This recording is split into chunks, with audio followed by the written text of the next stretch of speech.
ang bata mo pa rin, kahit sabihin mo nasa 20 ka na, pero bakit ang tapang mo? Saan ka kumukuha nung parang ang tapang na as early age na 20 ganyan?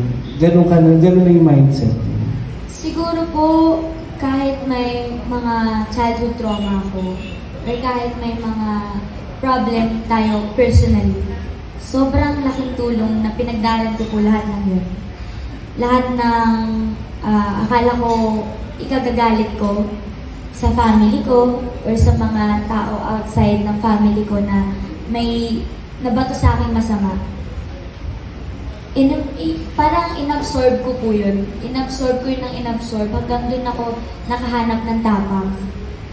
Yung mga hindi natin pabor na pagpapalaki sa atin, malaking tulong pala siya para maging matatag or maging matapang tayo. Pero sana tayo din yung magbe-break nung ganong way para mawala yung trauma. Para hindi ko kailangan tumapang ng ganito dahil lang victim ako noon. So parang kung ano man yung pinagdaanan ko po noon, thankful ako doon kasi naging ganito ako katapang at a very young age. And maaga po kasi ako namulat sa kung ano nangyayari sa paligid ko.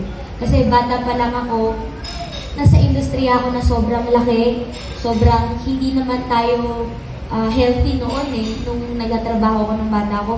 Hindi tayo healthy na iintindihin natin yung mararamdaman ng bata, iintindihin natin kung ano yung bawal at pwedeng marinig ng bata. So, natulungan din siguro na napwersa ko yung sarili ko po, na tumanda agad, na mag-mature agad. Pero kung may mas better na way, siguro yun yung pwede nating itulong sa next generation. Kasi hindi naman sila lahat magiging ganito rin yung kakalabasan. Hindi porket nagawa natin na tumapang tayo dahil ganun yung pagpapalaki sa atin. Ganun din po yung pagpapalaki natin sa next generation. Thank you. Thank you po very Hindi much. ka ng live, ha? Thank you po very much. How do you see yourself 5 years from now? Still in showbiz or gusto mo i-pursue yung naging dream mo as not non-showbiz?